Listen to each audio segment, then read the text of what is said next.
Hi everyone, I am 4 weeks into my YouTube journey and I wanted to share all the information with you, the good, the bad, the ugly of starting fresh on YouTube after 50. Today I'm going to share with you my stats, lessons I've learned, my feelings on the process so far, and my next immediate steps, how I plan on growing going forward. So let's go ahead and get started. Hi, I'm Michelle. Welcome to Connect Collective, where I talk about burnout recovery and how to design a life you love. I've been on here for 4 weeks, so first let me share my stats with you. I have 1,403 views. I think that is a decent number of views. However, that is mostly from the shorts that I've created. I would like to increase the number of views on my long form content. The number of videos I have out so far, I have 4 long form videos and 5 shorts. I did miss a week in November due to the holidays, and so that means I need to work a little bit on scheduling, but it'll get better. Watch hours. I have 7.8 watch hours. I want to work on increasing that. As well as my average viewer duration. That is a little low for me. Right now, my average viewer duration is 3 minutes. However, the one video that was most important to my brand and what I discussed, the one that was on feeling overworked and burned out, that had a higher percentage on its average viewer duration. It was 54%. So I'm very pleased with that. I have 11 likes, 5 subscribers. Thank you so much for the likes and the subscriptions. I really appreciate that. And 1 comment so far. So those are my stats. What have I learned so far? I'm going to go through this by looking at thumbnail, title, and then my topic. And when I get to topic, I'm going to discuss video quality there. First of all, I want to talk a little bit about thumbnails. My thumbnails at first started out a little stark, I think. It was a white background. I would take a picture of me, remove the background, apply it to that thumbnail, and I would try to create a story with that. And I think that was a little bit too stark and it needed to be a little more engaging. I felt like it was a little generic. My latest thumbnail, which I will put an image somewhere up here, tells more of a story. So I think that was a much better thumbnail, and that video had a bigger click rate at the beginning. So what I'm focusing on with my thumbnails is storytelling. I want my thumbnail, as soon as you see it, to tell you, the viewer, a story without words, if possible, or with 3 words or less. That's my goal. That video, the last one that did well initially, also had a pretty strong title. I just want to let you know what I'm using for my thumbnails. I'm using Canva for my thumbnails. It is wonderful. There is a free version, but I pay for the pro version.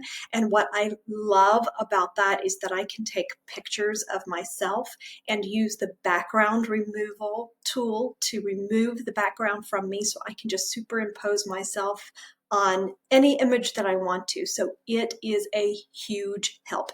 Now, I have used another tool before, an open source tool called GIMP, G-I-M-P, but that has a huge learning curve, and that takes a lot of work to remove the background. With Canva, I just hit a button and it's done miraculously. It doesn't take me an hour to do.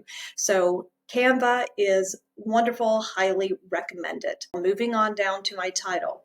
I wrote various titles first, and then I researched them. And I did the same with my thumbnail as well. I had a vision, an idea of what I wanted for the thumbnail, so I sketched a couple of ideas out. And then I searched for key phrases, keywords about my topic on YouTube. I saw what other creators did, what their titles were, what their thumbnails were, and I did that mostly to make sure that I was going to stand out in a good way, that my ideas were unique. My title was unique, that my thumbnail was unique.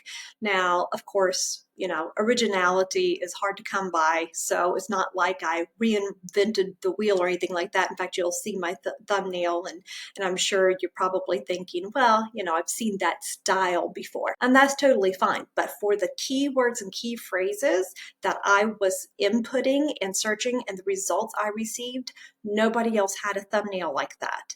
The title was not exactly like my title. My title was a little different and stood out. So I thought that that was good, and I'm going to continue researching how to get better at my thumbnails and my titles. I used YouTube and also vidIQ to help me decide what was the strongest title for my video. vidIQ was really helpful. I just got the paid version of that. It will give you like a green light, yellow light, red light, whether or not your idea is strong, and it will score it for you.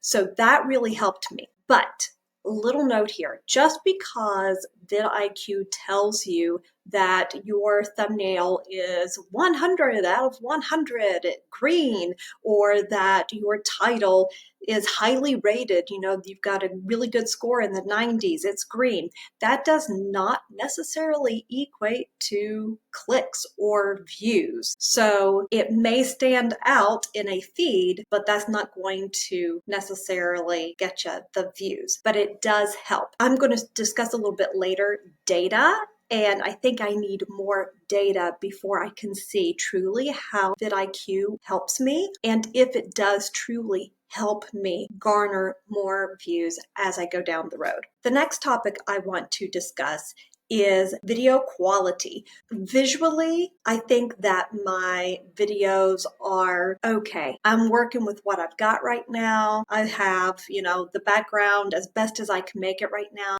and that's fine. I'm using Riverside to do my recording, and I'm using Riverside on my laptop, so that way I can just sit my laptop in front of me and do the recordings. I think that's very, very helpful. It's a great tool for me. I highly recommend it. In terms of my lighting, I do have lights. Unfortunately, I do not have soft boxes on them, so the lighting is a little bit harsh, but I own soft boxes. They just happen to be in storage right now, and I refuse to buy new ones, so the lighting is going to be what it's going to be for now. I'm also sitting in front of a window, so I think that helps soften it up just a little bit for me. So I'm fine with the lighting. I don't feel like I'm dark or that the lighting of the video is keeping people from watching. And next, sound. Sound might be a little tin canny right now. I'm not using a mic. I'm just using the mic that's on my laptop. However, I do have this little microphone to try out. I don't know how it's going to work. As soon as I find out, I will report that in my next update, which I'm probably going to do in a couple of weeks, just so I have more data to share with you. So the next thing that I want to discuss is topic. So my overarching topic is burnout recovery. If I niche that down a little bit more, that's burnout of educators, specifically school administrators, but also includes teachers. But I've also worked in corporate America, so I will discuss that on my channel as well. I know that I am in a saturated space. However, I think that I have a unique perspective on burnout recovery and how to design a life you love on your terms. But I need to do more testing, and the only way I can do more testing is to create more videos. As I gather more data and it drives my decisions, I'll let you know what I find out. Drilling down a little bit more to the video topic itself. Are my topics interesting, and are they quality topics? I think they are, but I'm in a bubble. So I'm just going to have to create more videos and put them out there to see how people gravitate towards what I'm saying. Do I think that I am presenting the information in an effective manner? No. Not yet. I don't feel like I've hit my groove yet. I'm still feeling out the level of scripted I want to make my videos. The first couple of videos I just did bullet points, like here are the things that I want to discuss, and I discussed them. The very last video I made, the thumbnail that I showed you, I scripted it from top to bottom. I felt like there were a lot of good things about that video. At the same time, I feel like it altered my communication to the camera. Maybe at times it was a little too stilted. Maybe at times it was a little too acty. It may have become too teachery, like I was teaching a lot, which it was a teaching kind of video, but it became plotting, like someone listening to a lecture. I don't know. I just put it out there on Friday, so it needs to breathe. I'll see what the data tells me. Now, let me talk a little bit about my process. Anything I do, I apply these 3 steps: learn, apply, tweak. I learn 1 to 2 things. I apply those 1 to 2 things until I get really good at them, and I tweak it along the way, and then I learn the next 1 to 2 things. That's my process. For my filming process, I write my script or what I want to talk about. I take all of that. So I kind of write everything out in prose form. Then I plug that into Chat GPT. I ask it to take what I've written and drop it into script form. And it gives me some great suggestions. And then I take all of that information and I rewrite a final script. That's what I did with my last video. Will I continue doing that? I don't know. Like I said, I felt like the last one was a little too scripted. So I need to find the happy medium between the bullet points and having it scripted from the beginning to the end of the video. I film and do basic edits, very basic right now. The first few videos I did, I think there was one that I did with no edits at all. That may have been the easy mode video that I did.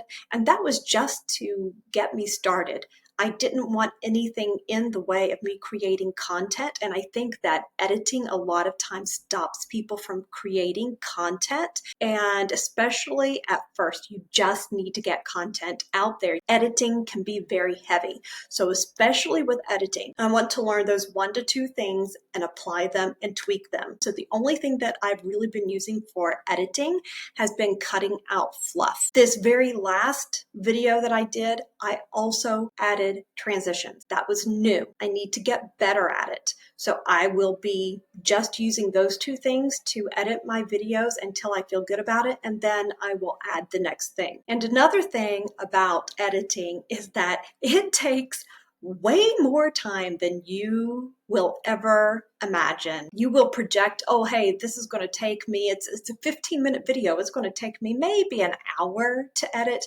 Oh, no, my friend. It's probably going to take you a few hours to edit. Don't let it bog you down. Get your content creation and output over beautiful editing. That will come along. At least that's what I'm going to do. Next, I want to talk a little bit about data collection. So all the stats that I'm getting give me data. They give you data. So what is it telling us? I feel like my data, my stats, are not able to tell me a lot of information that is helpful just yet because I don't have enough videos out there. So I am taking the researcher's approach to this. If I think about how a researcher does a study, they typically do not have small participant pools.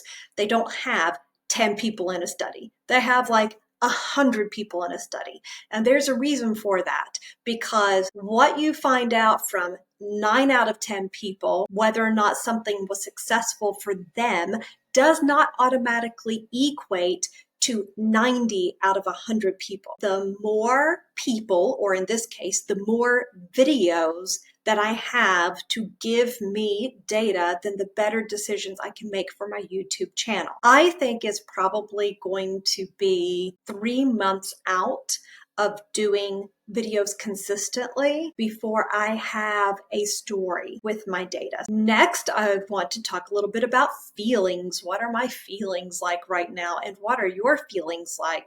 My feelings after doing YouTube for a month is that it feels like a whole lot of work up front with minimal return. So the return on invested time is low right now. But I also know that I need to create more content before I start seeing the returns on that investment. I'm just going to keep on plugging along. For the most part, I am more in analytical mode and not in feeler mode. My feelings can just go sit on a shelf for a little bit. Now, what are my next steps? So my next steps are to continue working on being consistent with my video upload. I am intentionally working on being consistent and getting a video uploaded every Friday by 4 o'clock. With the scheduling, it's a little bit hard. I need to figure out how many days out I want to film. Then when do I want to edit? I need to break those up. So I'll probably film on one day, edit on another, upload on another. And I also would like to get a couple of weeks out this month in December. And then the next month, if I could get 3 weeks out on my videos, that would be great. The next month, if I could get a month out, that would be great. My number one goal is to increase average viewer duration. I want to up my viewer engagement. I think that I need to continue working on those thumbnails and titles and my hook. Once I get people into the video, how am I keeping them engaged? That's what I think I need to focus on over the next 2 weeks, and I'll let you know how it works out for me. If you have just started your YouTube journey recently, or you're still fairly new, what are some things that you learned in your first few weeks that have helped you? I would love to know. Please share, drop it in the comments below. And if there's anything else that you would like to hear in these updates, please drop that in the comments below. We are all a body of knowledge and we can all learn from one another. And if you are thinking about starting a YouTube channel and you haven't done it yet, why? What's happening? What's going on?